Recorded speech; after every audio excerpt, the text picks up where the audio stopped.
শক্তিশালী সেনাবাহিনীর সঙ্গে দ্বন্দ্বে জড়িয়ে প্রধানমন্ত্রিত্ব হারিয়েছেন।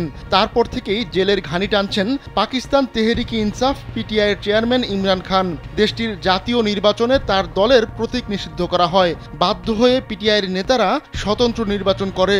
নির্বাচনে তারা সাফল্য দেখালেও আইনি বাধ্যবাধকতার কারণে ক্ষমতায় যাওয়ার পথ রুদ্ধ হয়ে যায়। তবে এবার আদালতে বড় জয় পেয়েছে পিটিআই। এমন জয়ে আশায় বুক বাঁধছে দলটি।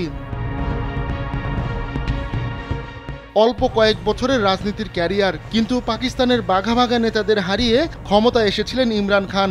ক্রিকেটের ময়দানে যেমন জনপ্রিয় ছিলেন, তেমনি রাজনীতিতেও হয়ে ওঠেন দেশের মানুষের চোখের তারা। যমুনা রেফ্রিজারেটর, খাবার ফ্রেশ তো লাইফ জম্পেশ। এতেই পাকিস্তানের শক্তিশালী সেনাবাহিনীর চক্ষুশূল হয়ে যান ইমরান খান। তাই ইমরান খানকে হঠাতে পাকিস্তান মুসলিম লীগ নওয়াজ PMLN এর সঙ্গে হাত মেলায় শক্তিশালী সেনাবাহিনী। তারপরও জনগণের মন থেকে ইমরান খানকে মুছতে পারেনি তারা। একের পর এক মামলায় ফাঁসানো হয় ইমরান খানকে। তবে পর্যাপ্ত তথ্য প্রমাণের অভাবে অনেক মামলাই বাতিল হয়ে যাচ্ছে। এবার পাকিস্তানের সুপ্রিম কোর্টেও বড় জয় পেয়েছে ইমরান খানের দল পিটিআই।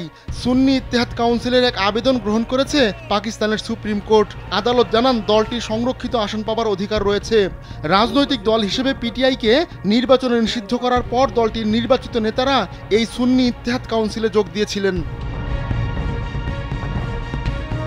পাকিস্তানের প্রভাবশালী ইংরেজি দৈনিক দ্য ডন জানিয়েছে, বিচারপতি কাজী ফয়েজ ঈশার নেতৃত্বে 13 সদস্যের বেঞ্চ এই আদেশ দিয়েছেন।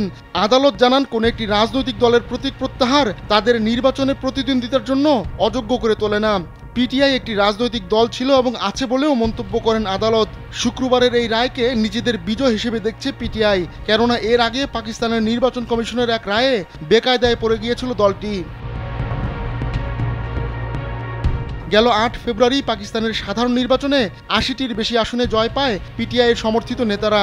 পার্লামেন্টে সংখ্যালঘু ও নারীদের জন্য সংরক্ষিত আসন নিশ্চিত করতে পরবর্তীতে সুন্নি ইত্তেহাদ কাউন্সিলে যোগ দেয় তারা।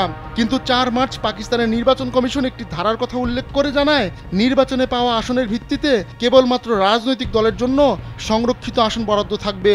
নির্বাচন কমিশনের এমন রায়ে লাভবান হয় PMLN ও Pakistan people's party PPP।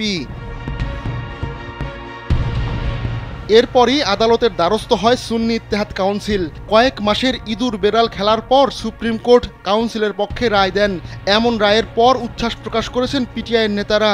Pakistan নির্বাচন কমিশনের ওই রায়ের পর পার্লামেন্টে 2/3 সংখ্যাগরিষ্ঠতা পেয়েছিল PMLN ও PPP।